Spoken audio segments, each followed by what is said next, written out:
Okay. 3, 2, 1.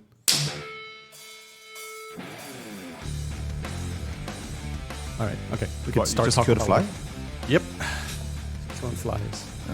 He's in Japan. He claps before he eats. Go do this. Fine.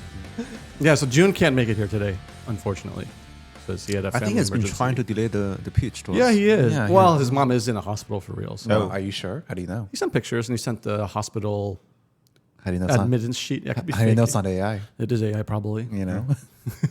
Oh, yeah, sure. Um, Hope his mom gets better. yeah. Why did you want to talk about the Google work from home thing? No, I didn't want to talk about the Google work from home thing. I want to talk about Eric Schmidt interview.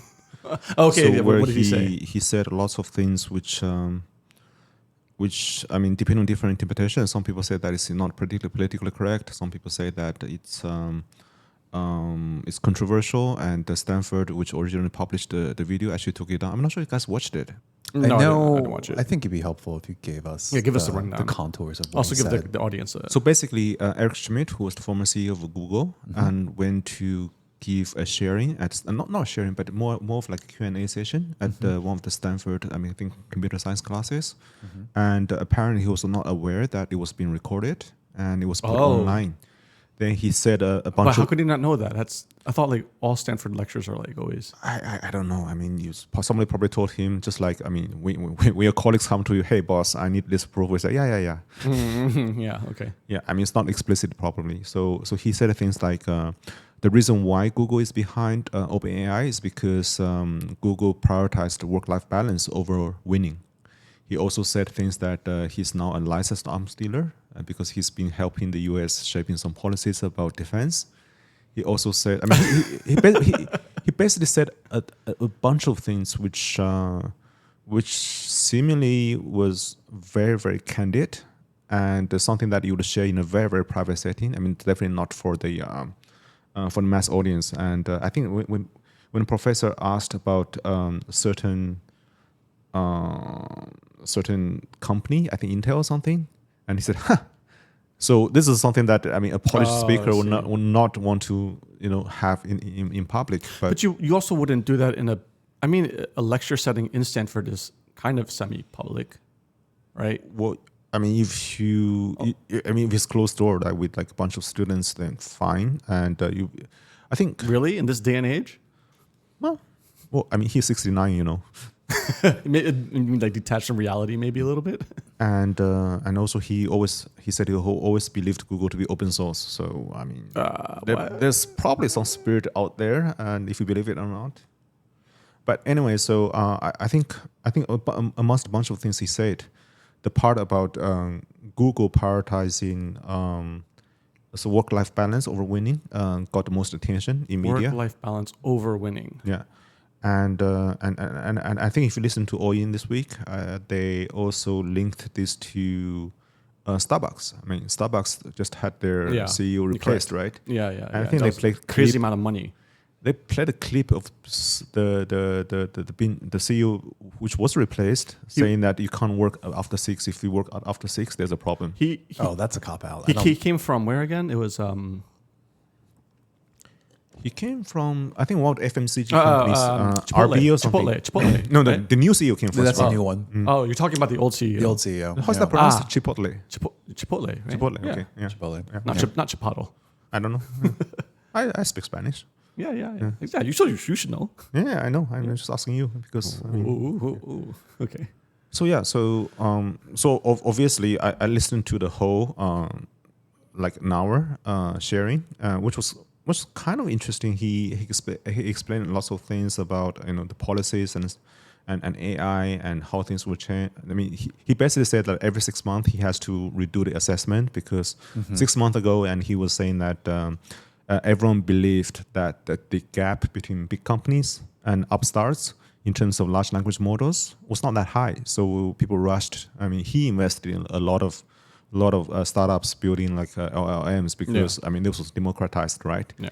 And 6 months later, I mean, now he thinks that to make it really good, you need to invest billions. And then clearly, I mean, investing in a startup to basically pour in billions to invest, so to buy NVIDIA chips to all the energy and stuff, it's not going to work out. So people's attitude tilts back towards the large techs. But who knows? I mean, maybe 6 months later, people will have a different assessment. My sense is that that he was saying that, okay, things are moving very fast, context window is expanding. But I kind of sensed a bit of frustration people have saying, I mean, you have all this investment coming in, you have GPT-4, which is good, and you have lots of incremental improvements, but you don't have that breakthrough after GPT-4. GPT-5, I mean, it's on the verge of coming out. It hasn't come out. I mean, I talked to my friend whose AI company invested in, and I do think a lot of the people believe in the coming years, some form, depending on your definition, how wide it is, they do feel some form of AGI is already on the horizon. Like we're talking years only. Yeah. So I mean, people talk that's about like 1 year, 2 years, very, very soon. I want to say 1 or 2, maybe like 3+, maybe. Right. Yeah, That's yeah. like at least. I mean, you can also check like those betting websites, Yeah. the probability websites. Okay. So, Yeah. and there, it seems to be. You can like, bet on that.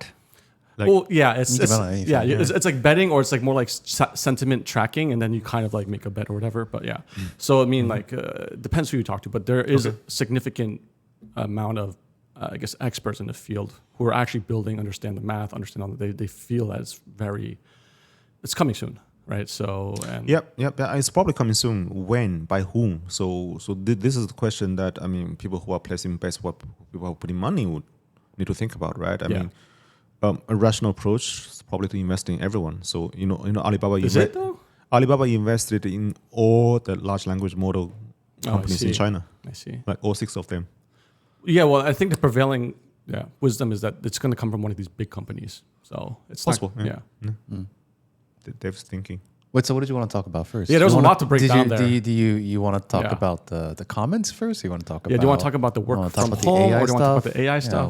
That was a lot. No, I don't know. I mean, so Well, let's go backwards first, Yeah. and then like why were you so, or why do you think people were so like latching on to the idea of that prioritizing work-life balance over?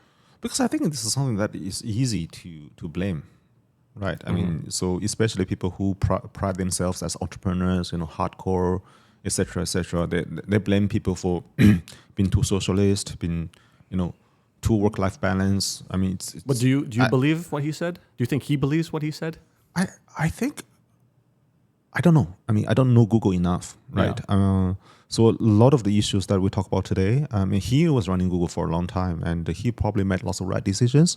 He probably set up the structure. Which Also, at what point did he join? Right, like Pretty early on, Eric. fairly Schmidt. early it's fairly on, but they already Fairly on. were far up the hockey stick curve already, right? They already had massive amounts of user traction, and he was there to professionalize it, right? Yep. It's a very different context, I think. Like he almost it's like picking up. Of course, it wasn't probably a given that they were going to be so big at that point in time, obviously, but like it's still quite a privileged position where he's coming in to kind of fix things up. I don't know if you guys agree or disagree with that. No, I think it's not so simple as that. I think there was a lot of strategic business decisions that were made that really made Google what it is today. Like all the acquisitions they did. If you think about that business, right? So AdWords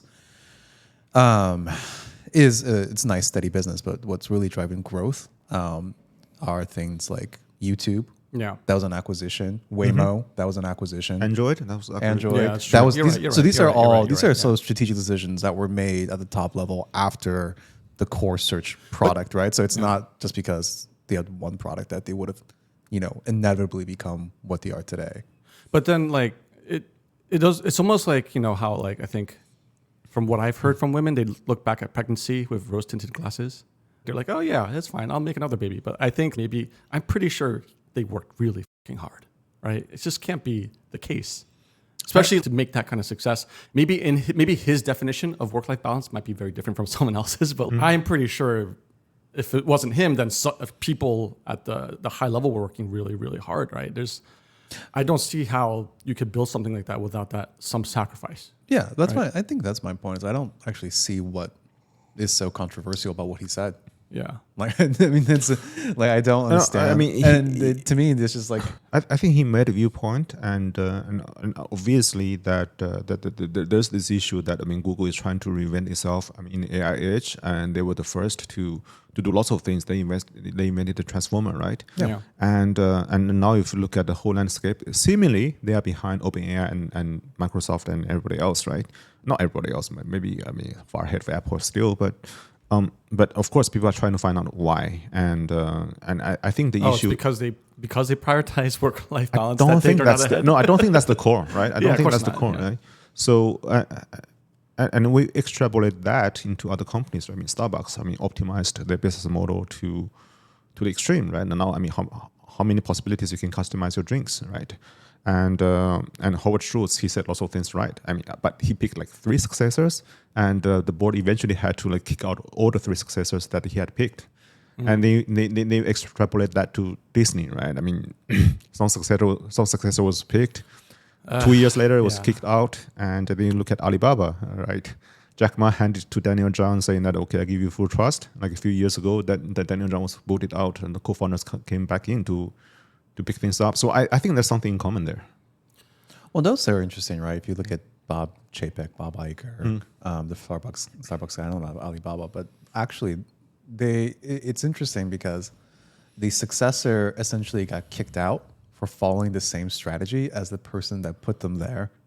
It is absolutely right. That's definitely the case for It's the absolutely right, for the yeah. Bobs. No, for Alibaba, yes, Yeah, as well, Alibaba yeah. too, right? And then you have the founder, which is it's funny, right? Because you're like, oh, you're doing exactly the strategy that I was going to do. This is terrible. Please Yeah. leave. And then I find that to be very funny. But is that because I put you in charge as a leader, and you are supposed to using Alibaba lingo, embrace change. Yeah. But then it's difficult, right? It's difficult. Yeah, it's not so. It's like, Well, you like don't- especially if it's a founder to like a hired CEO, Yeah. right? And then I feel like there's a question here where like these are large organizations, right? Alibaba is, I don't know what, like 30, 40, 50,000 people. 240,000 as of beginning of this year. I think they have reduced a bit, but Sure. it's like 250,000. Yeah, 250,000. Like these are gigantic organizations, right? And like to Yeah. affect change on a meaningful level, it's a years-long process, right? To Yeah. change culture, change Yeah, strategy. yeah. It's not like a 100-person Very long or cycle. like 5-person company in a garage somewhere. You're like, okay, we're going to do this today, Yeah. and then the whole thing just changes, right? It is very you have to reorient your entire organization to do it. And I think like having expectations of like it's a catch-22, Yeah. right? Because like you come in and you have the strategy that was set in place by your predecessor, and that has a certain level of like organizational buy-in from everyone that works around you, Yeah. right? And then even if you want to do something else, right, to actually fully reorient your business organization to do that is a multi-year process.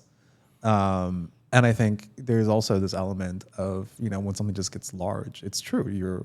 You're what is that? It's Clay Christensen, Innovator's Dilemma, right? You work to preserve the profits that are already there, right? And it's difficult to innovate and cannibalize your existing businesses. So like I think all these things. That is super hard. Founders can do it. They can tell the investors saying, hey, look, Yeah. I'm going to sacrifice my bottom line for, 6 quarters. And in 6 quarters, I might have something which will work in response to this Correct. emerging threat. Yeah. Correct. But someone who is not a founder, it's very difficult for them to convince the investors, convince the key management, board, convince team, everyone. Yeah. Yeah. Yeah. Well, that's what's about Zuck, right? Like back in we had this conversation like a year or 2 years ago. Like if you had to bet on any of the big tech companies, who would you bet on? I was like, probably Zuckerberg, because he's the only one that's still In that position of founder power, yeah. CEO.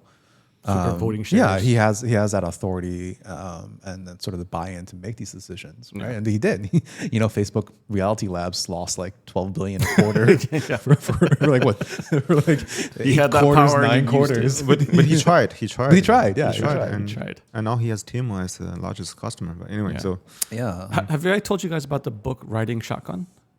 no. So I think it's like a book written by like a Harvard professor, and it specifically looks at the roles of COOs, right? So I think my point to what you're talking about is I think these are just large failures of the CEO themselves, because they don't have a very clear vision or understanding of their succession and how to shape that role. And I think in the book they outline different types of COOs, like You mean COOs? COOs, yeah, Okay. operating officers. Operating, yeah. So like, for example, in a sense, almost like Eric Schmidt was almost like one of the frameworks they talked about, where he was brought in as his elder mentor.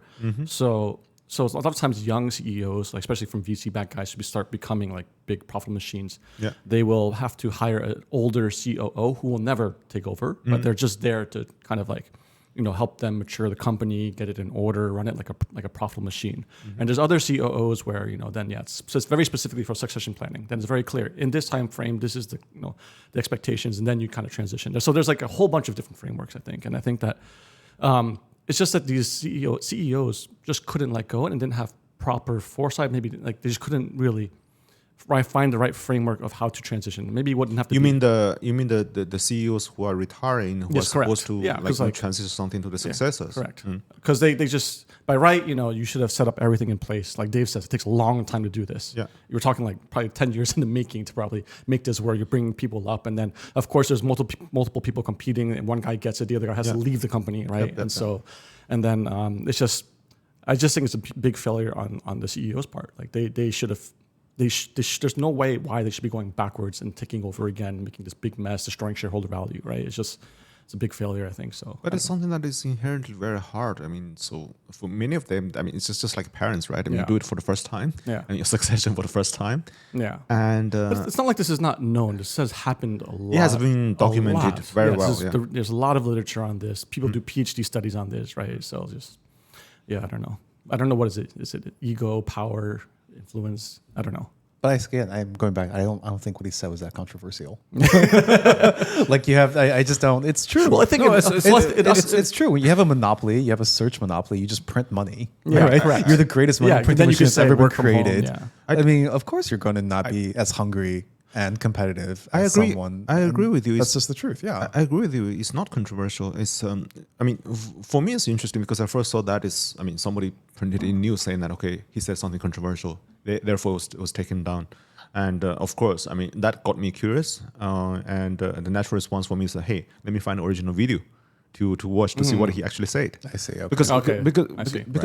Because many people just look at these headlines, right? They don't. They don't actually, go to the source. Yeah, I mean, truth be told, I mean, everybody's busy. You don't go to the source for everything. But But I went to find that video, and of course, it was taken down by Stanford, and a few people try to re-upload that onto YouTube, and it would take down like after a few hours. I think probably Stanford made a noise or something. I'm sure the Internet Archive website can have it. I'm sure the former CEO of Google just went to the YouTube guys and be like, "Hey guys, make sure this never gets uploaded." He knows exactly who do it for. I'm sure he has an insider track somewhere. Like, hey guys, you know, eventually where I found the original video. Where? This Chinese video platform called Bilibili. Yeah, that can't touch China. I'm not surprised at all. Yeah, they have the full video and with Chinese subtitles. Perfect. I'm not surprised. I think you got to see his full train of thought. You don't have to believe everything he says, but at least, I mean, you get a better picture. It was unfiltered too, which was nice. Probably it was unfiltered. I mean, it was unfiltered to a certain extent because I don't know what he was really thinking. I mean, this is what he was communicating. I mean, like Musk said, right? I mean, you have lots of things going on in mind, but your output device is your mouth, which has limited bits per second. I also think why it might resonate with people is because, especially like the Gen Z workforce coming in, that's their current situation. I think almost everyone I know Gen Z working now is like in some type of hybrid situation. Like the way we worked in our 20s was so different from the way they work. It's like lounging around at home on your couch, doing Zoom calls all day, maybe doing some more calls after that. And then, it's just like, maybe go to the office once or twice a week.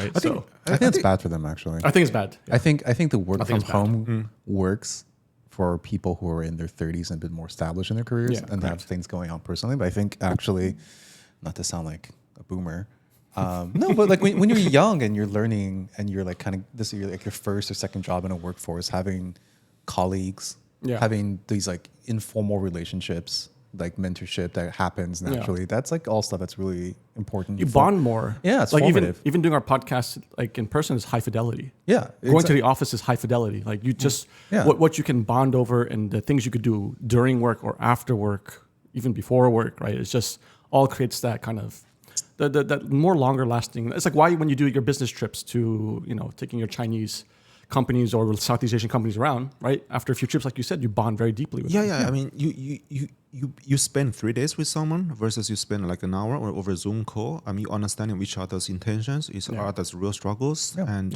each personality other's quirks. Yeah, so you understand the person much better, and it's much easier for you to form meaningful, business and work relationships with that person afterwards. Yeah, same, exactly. Yeah, it's the same concept as why like Zoom school was bad for these kids. There's a lot of social context that's missing when you just have a Zoom call, right? And I think it's really a shame for them. I think they're losing out, honestly. Yeah, I saw this meme. I think it was something about how Gen Z kids were admitting that they don't have as great parties as millennials. Of course, it's a very old person thing to say, but like they're like apparently Gen Z parties are very boring. And the millennials were just like way more interesting and cool apparently. But I don't know. I don't remember most of my parties, so therefore they're for better. a reason. They're very epic. Then. There you go, better very parties. epic. Case in point. Yes, exactly. Okay, well, so then what do you want to talk about the AI thing then, or? Nah, I mean, we can talk a lot about that, but we don't know anything about it. Yeah, we don't know anything about we it. don't know that well enough to correct. Yeah. Let's pick something we can actually speak to intelligently. What's on your radar then? I just got back. I'm Dave's hungover. I'm hungover. Chugging caffeine. So the context for everyone is that we're all sitting in the same room. Like after like what, half a year? The last time we did this like probably, half a year ago. Yeah. Probably, yeah. I forgot about person? That. Yeah, in person, yeah. Yeah, it's been at least 3 months, 4 months. while. I've been gone for 4 months, 3 or 4 months. Yeah, so half a year. I mean, half a year. Yeah, so we are all in Malaysia. Right? Yeah. Now? Yeah, we are all in Malaysia now. Yes, correct. Jangan's here for a concert, a Wubai concert. Yeah, Wubai, you got it right. I mean, yeah. So I'm here for a concert with the family. Yeah. Is that like 100 choir or something? Wubai. 500 was 5. 500.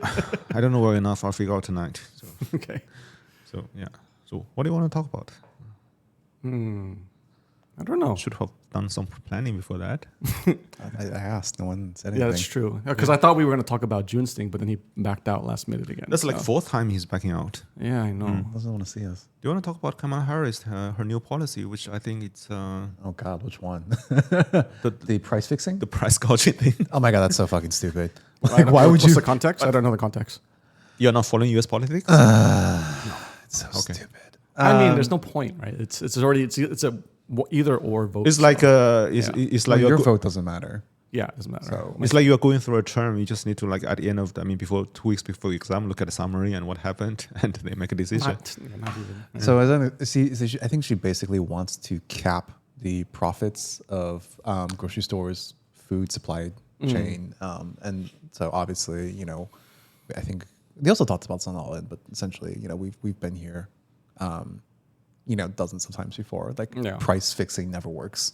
Yeah, of course, right? of course. It's just this the point. Number one, these are not high margin businesses anywhere in the world, right? Like grocery store margins are incredibly thin.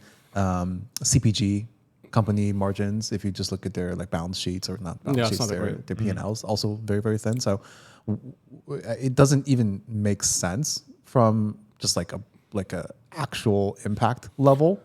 And then number two, whenever you cap the upside, the response is people just stop producing. Yeah. Right. This is why you had food shortages in the Soviet Union, because and this is why collective farming doesn't work. Right. You cap the upside for people and they just don't work anymore. Yeah. Right. And that was a big unlock during the Cultural Revolution, when they did the land reforms. They said that you can actually keep some of the profits of the work or of your production, and that it tripled productivity. Right. And so I don't understand.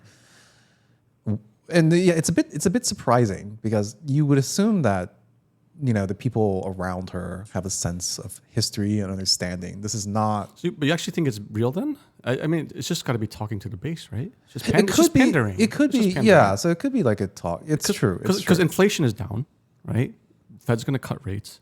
It's just people who are feeling the pain, right? Will vote for her, but policy, she'll never implement it. Probably, it'll never go through anyway. Well, I don't think you can. I think exactly. I So think it's the just- current political environment in the U.S. is like if you to cap upside, that's just impossible. Yeah, exactly. Right. So And it's if you were just- to cap it, that's not where you would do it. You would Yeah. do it in like the healthcare see, system. this is why I'm not That's- following. It's just that's all- where you would it's all actually this. cap profits.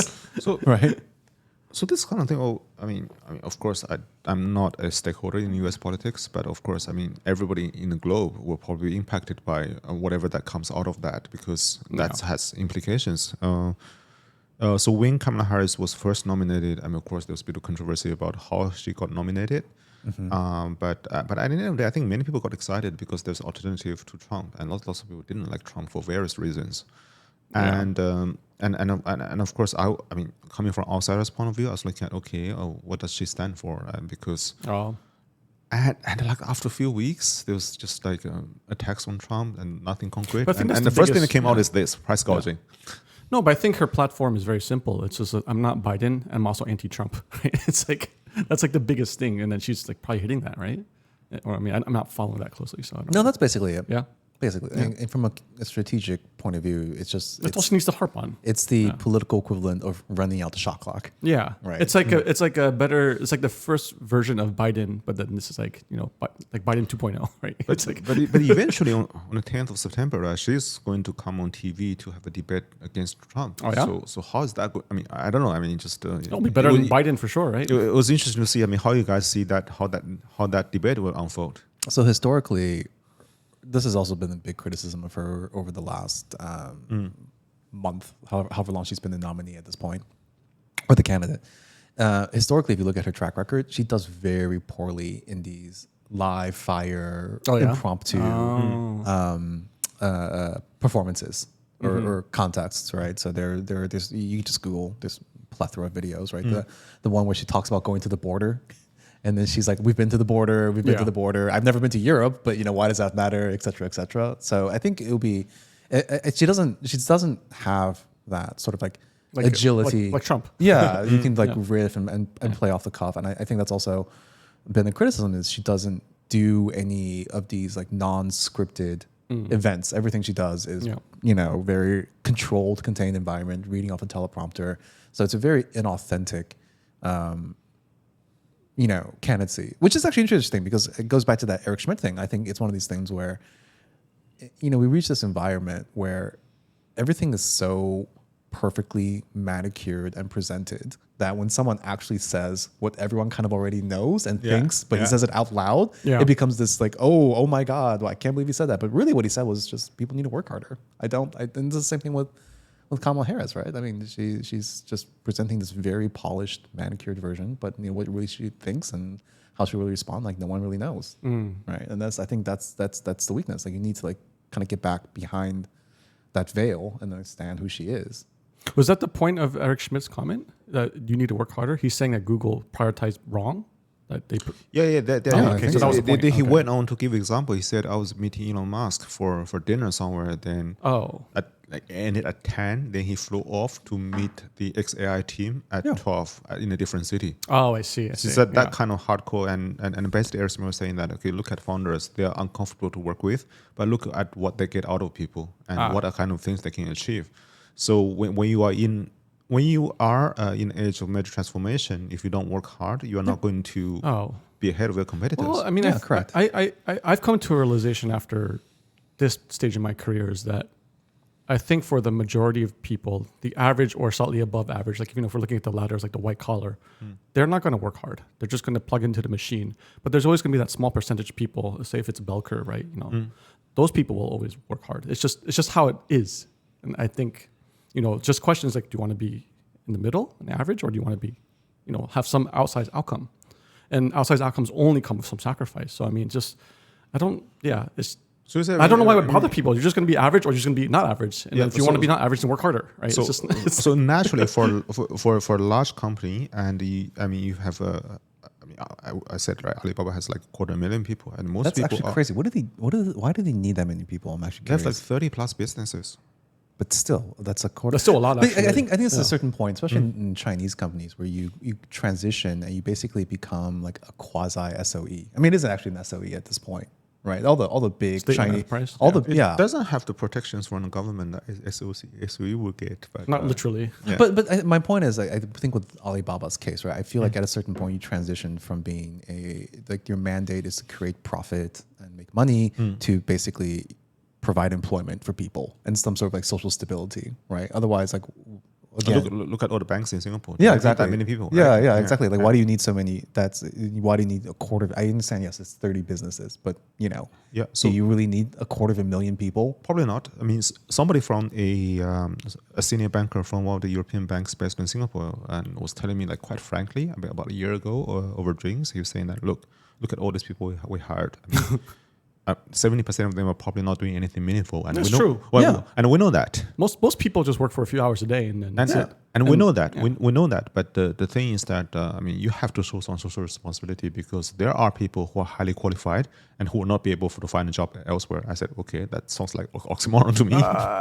It's not. Yeah. What does that even, I don't even know what that means. It's just a different game. I think when he meant highly qualified, it probably means like highly entitled. So I think what happens is Yeah. once you reach a point where your company makes so much money, it makes so much profit, you have to play this little song and dance where Yes, correct. you have to kind of, in order to avoid regulatory scrutiny or too much Yeah. government oversight, you basically have to grow to a point where you're like, oh, I now am employing whatever the number is, like Yeah. 500,000, 250,000, and it kind of insulates you to a certain extent from government intervention. That's my actual theory of like why all these huge companies have these bloated headcounts.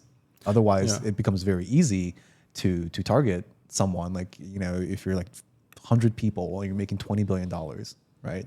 You open yourself up as an easy target for government and regulatory intervention. So something which from someone who used to manage 25,000 people, and now he manages 4,000, and of course produces much more compared to 25,000. And one thing he told me is that, I mean, from his point of view, so if you are not the founder, if you manage 5,000 people, 10,000 people, 15,000 people, the more you have, the more proud you feel. I mean, it's just, I mean, it's an ego thing. And no manager wants to, I mean, it's like a badge of honor to say that I manage this amount of people, no matter what they do. That's crazy. It's a badge of honor. That's a crazy game. And especially when it's not at your own cost. I would rather have that same outcome but manage as least people as possible.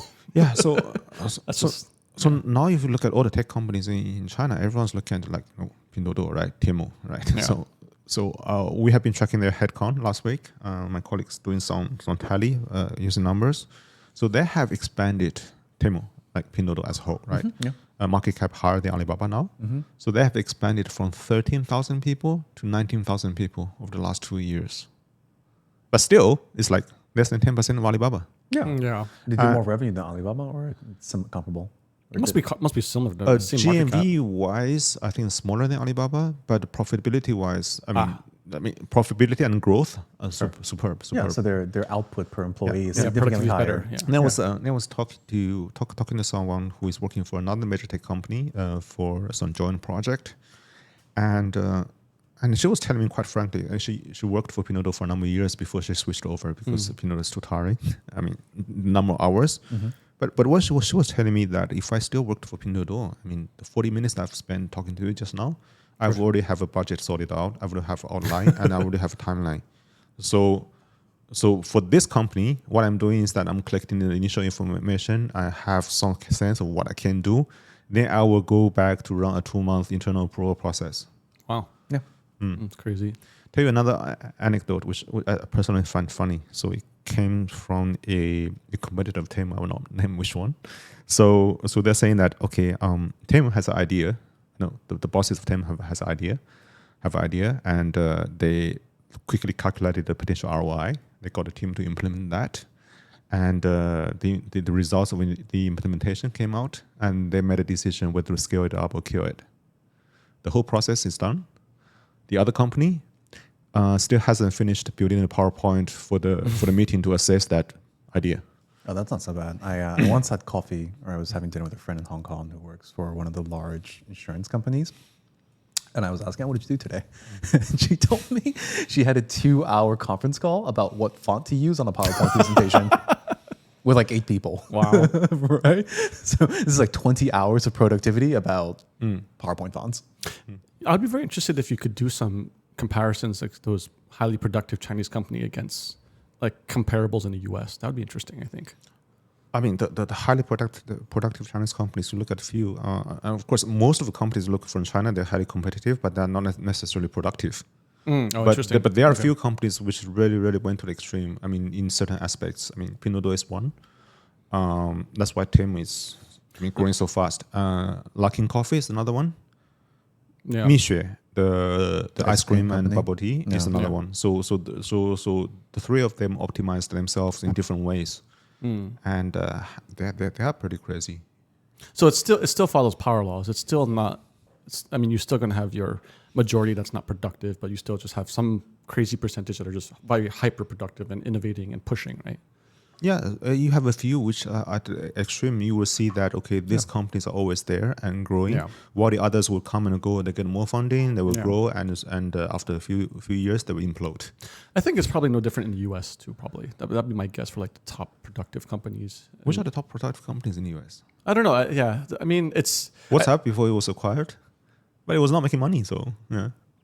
Well, they still have outsized incomes and outcomes, and I think that it's the small percentage of people working in these big companies that produce them. NVIDIA, if you're talking NVIDIA, about profit or market cap, whatever per employee, NVIDIA I think is like number one right now. I think theirs is like some astronomical number, like 5 million per headcount or something. Wow. Like Easy.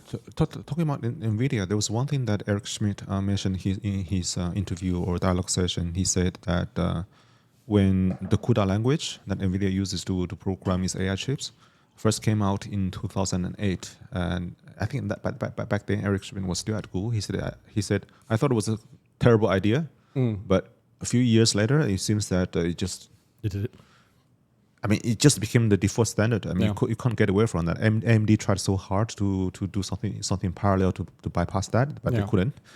And so it just became crazy. It was the same thing with AMD as well. Like if you look at the stock prices over time, there was like a multi-decade cycle of Intel just destroying, and AMD was flat until they started to, Lisa Su, whatever, or whoever her name is. Lisa Su, yeah. Yeah, and then she started to really push for the innovation. And now the next cycle, you'll see it probably, Intel will be suppressed probably for a few decades and AMD will be on up, right? I feel like it just kind of historically kind of goes this way, flips between these companies. So let's bring this back to a Southeast Asian context, and I feel like you would have the most insight. Of all the local players right now in SEA, the big guys, right? Who do you think is the most innovative and still like pushing the boundaries, and who are now rent collectors? I think they're, in my opinion, probably Zhang has a better insight. I think they're all rent collectors. I don't think anybody's like profitable enough to be rent collectors. I mean, you're relatively speaking. Okay, fair enough. No, I agree with you. I agree. Relatively speaking, right? Like, who are the ones that are still pushing the boundaries, and who are just now like, I'm going to go? And I would think that the major ones, everybody's pushing in different ways. I'm not going to judge. I mean, whether it's right or not. So, for instance, I mean, look at how.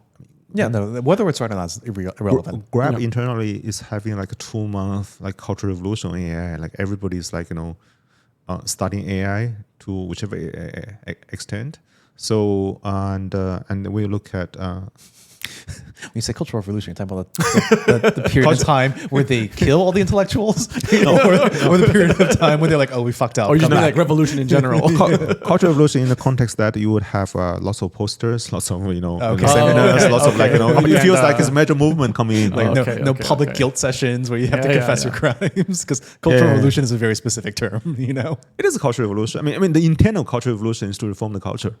Yeah, and you do that through major movements, through lots of posters, through not a direct insurgencies, not killing the intellectuals. Yeah.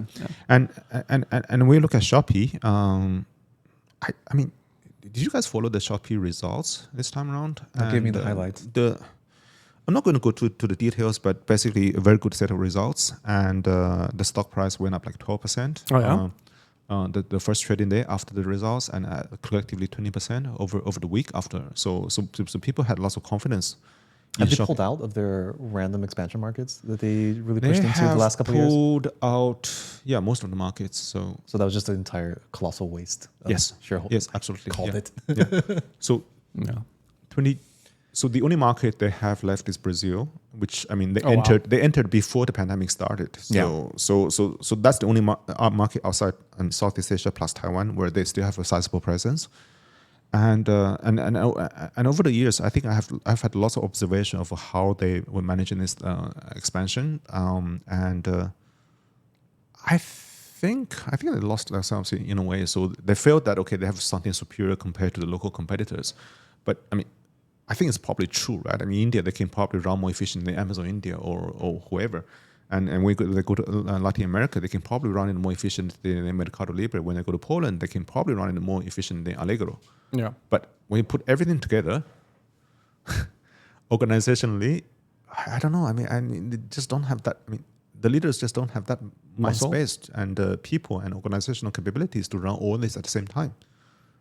Well, you also just don't care, right? Well, it's a thing where there's inertia that's associated with the parent company. Whenever you go into sort of this international expansion mode, especially if it's like a shared, unified tech platform. Like I had this experience a lot when I used to work for U.S. tech companies that were expanding here. You know, so you always optimize. If you're a product guy, you always optimize for what drives the highest ROI across the board, right? And that's always going to be your home market, just because you have your more mature bigger customer base.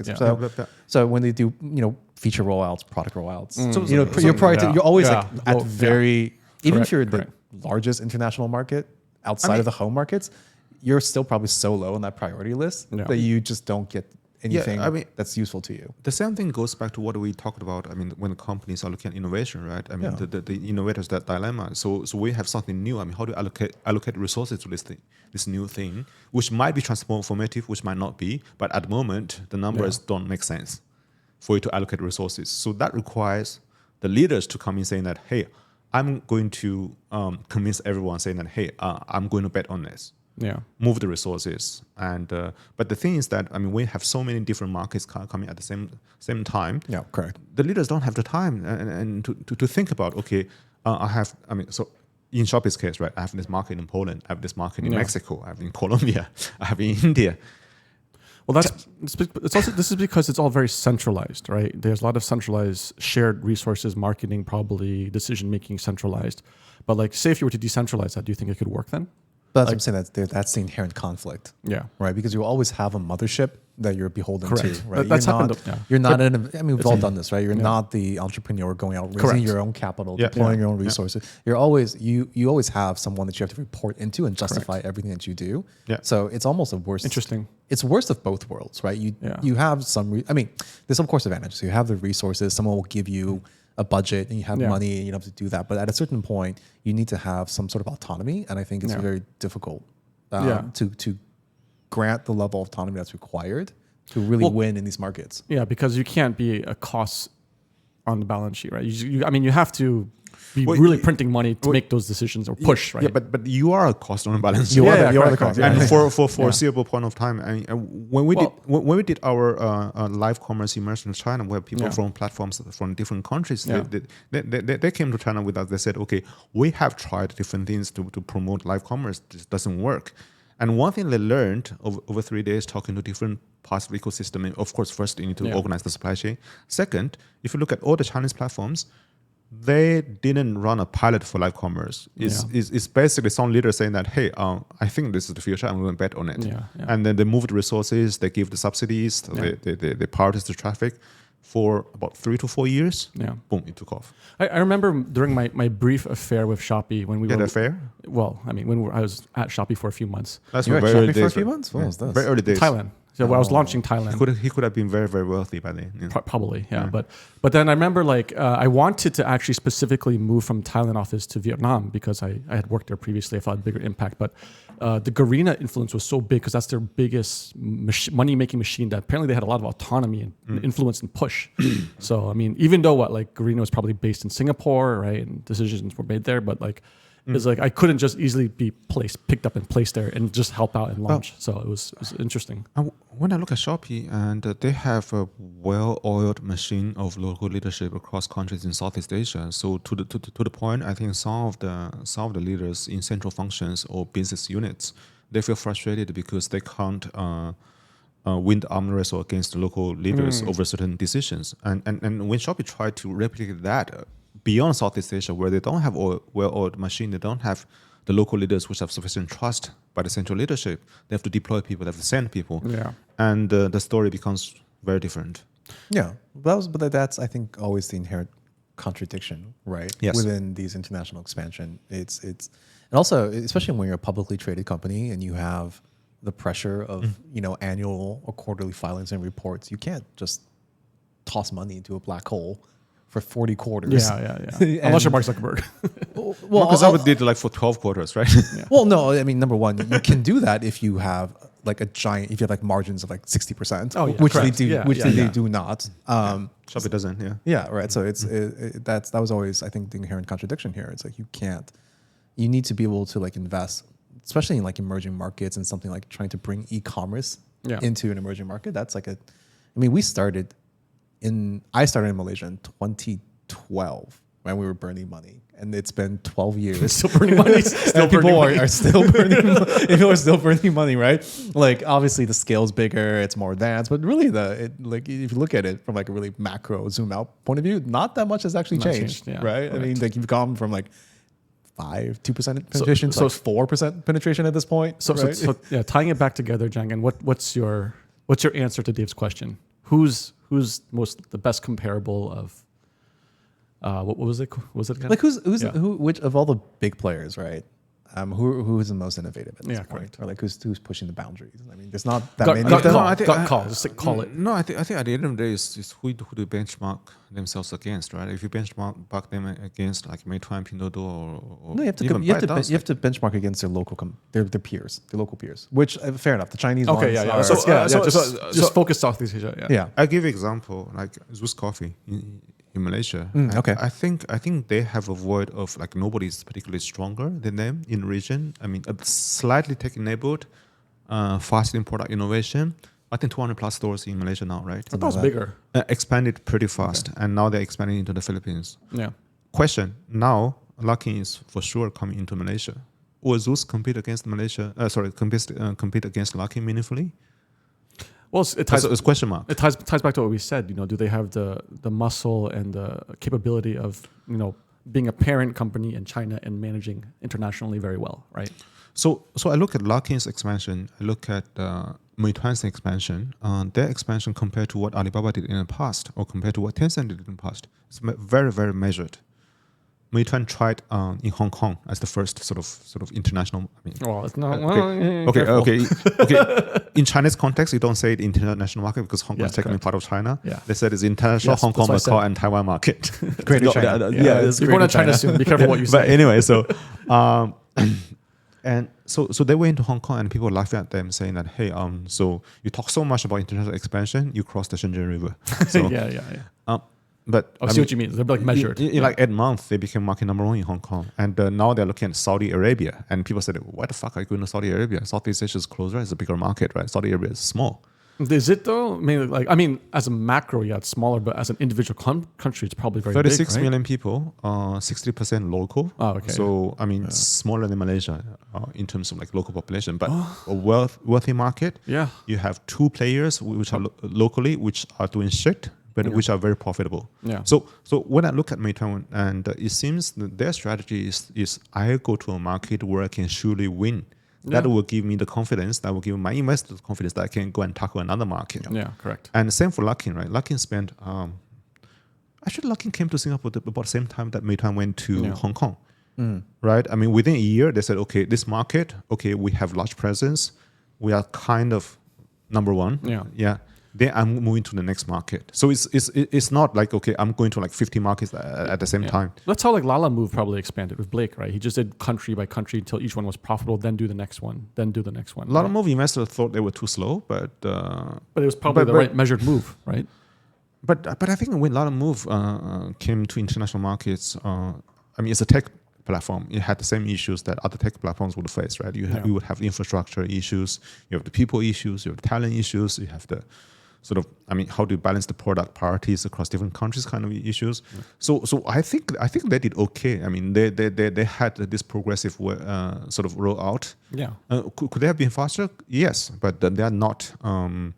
They're not Luckin. They're not Pinduoduo. I mean, they are not Meituan. They are not a major tech. Yeah.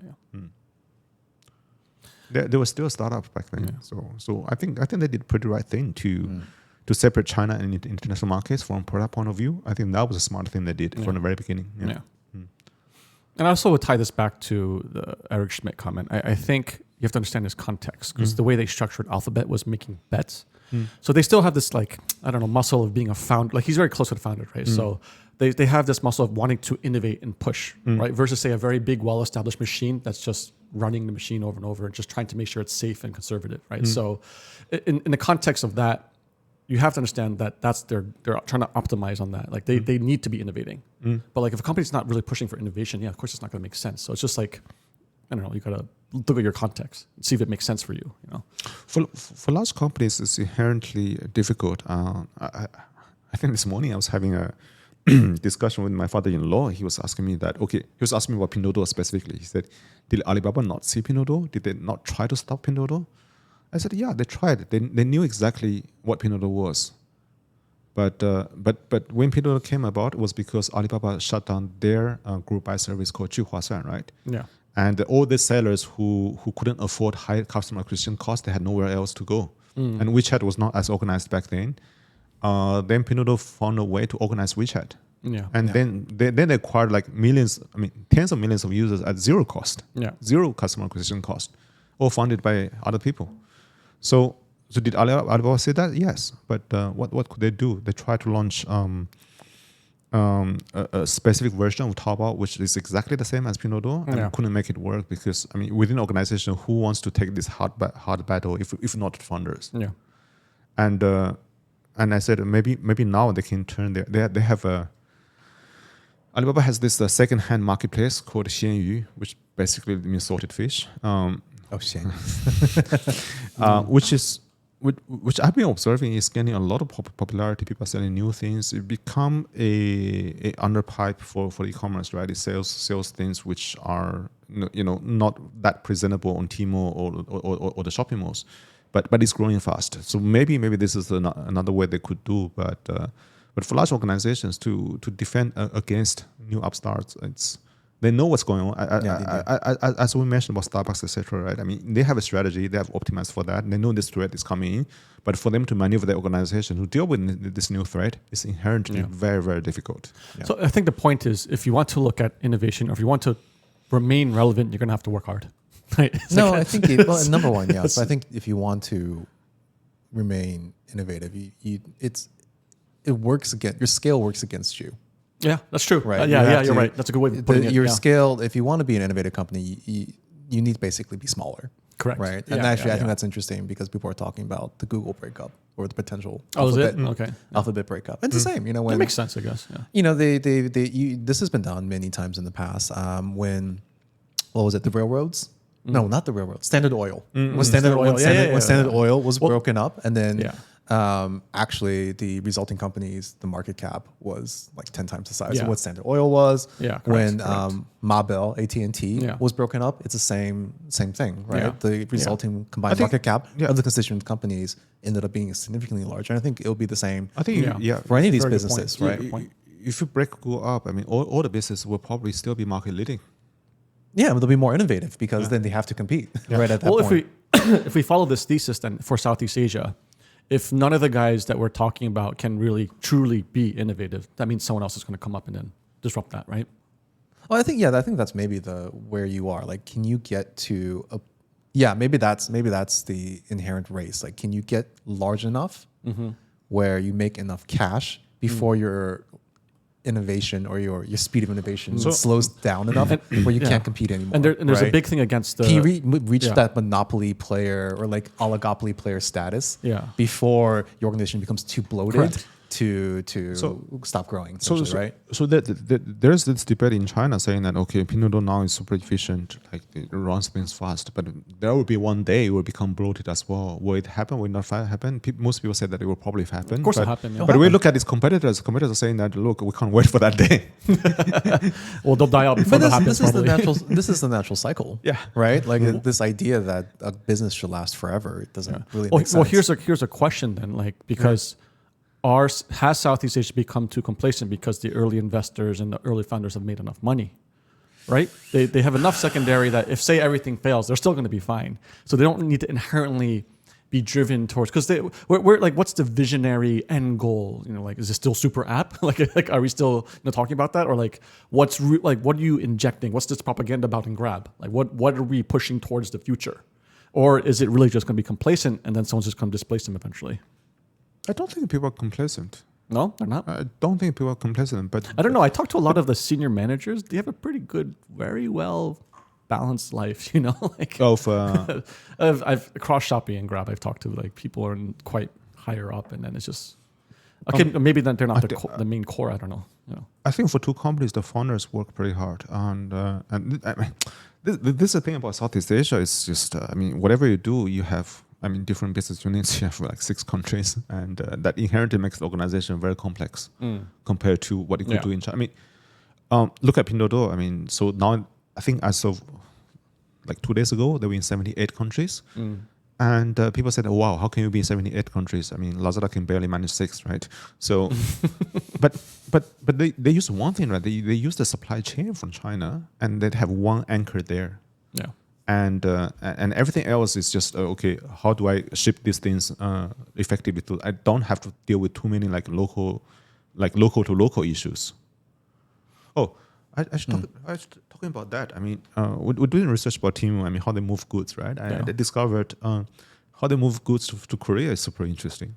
In normal countries, you would do the air freight because it's small, it's light, and it's probably time sensitive. To Vietnam, there's a land route which you can take. It's about 12 hours from Guangzhou. No. You know how they organize the goods to Korea and Japan? I'm assuming you're going to say something like human beings by foot. That would mean that you need to cross North Korea, which is not advisable. That's fair. Like hand carrying, or that's fair enough. No, you get like people to put in the suitcases. Have you heard of Roro ships? Rolo ships. RORO, like roll up. I can't remember exactly like full term. It's called Roro ships. So basically, these are the giant ships where like truck can drive on. Yeah. Onto the one of the decks in the underbelly. You mean a ferry?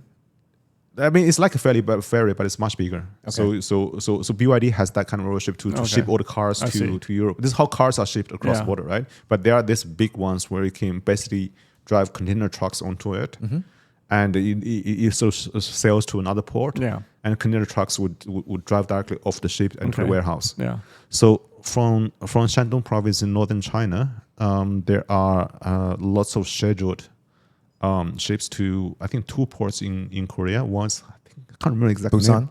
Busan is one of them. And let's see. The other one's got Penjek or whatever. So it's a little bit to the south of Incheon. It's a relatively small port, and basically from Weihai in Shandong to that port in Korea is 230 nautical miles. So basically, you get the goods organized in a warehouse there, put them in a container, and put them on a boat. It arrives in Korea in a couple of hours time. Yeah. And you don't have to do the air freight. You have to organize the goods, put it in the underbelly, etc. So you put in a truck, and truck gets off on another side. Drives on and gets off. Yeah, yes, that makes sense. Yes. Yeah, and there's also a more complicated route which I find fascinating. Right, so how they ship to Korea. So they get to the port of that Pinduoduo, and then the truck will drive to Busan and get on another boat in Busan and sail to Yokohama. Wow.